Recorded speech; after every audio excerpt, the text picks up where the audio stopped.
कि दुनिया का हर धर्म बंदिया इको गल समझावे। वाह दुनिया का हर धर्म बंदिया इको गल समझाए इको गल समझावे।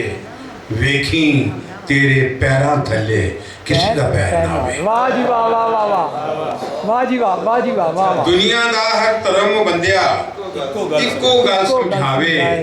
वेखी तेरे पैरों थले किसी का पैर ना आवे।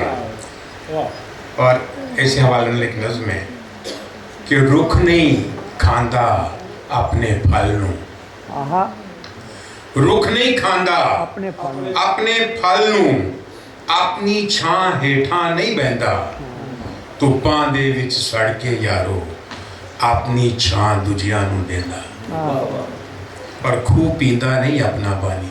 आहा खूह पींदा नहीं अपना पानी अपना पानी।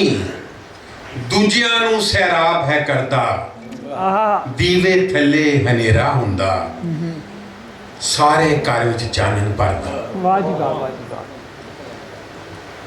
रुख नहीं खांदा अपने फल नू। अपनी छां हेठां नहीं बहंदा। धुप्पां दे विच सड़ के यारो अपनी छां दूजियां नू देंदा। खूह पींदा नहीं अपना पानी। दूजियां नू सैराब है करदा। दीवे थले हनेरा हुंदा।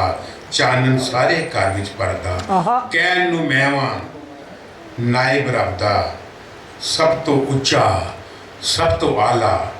पर सच्ची गल अंदरों ऐवे ना मैं रुख ना खूह ना दीवा। आहा वाह वाह वाह वाह वाह वाह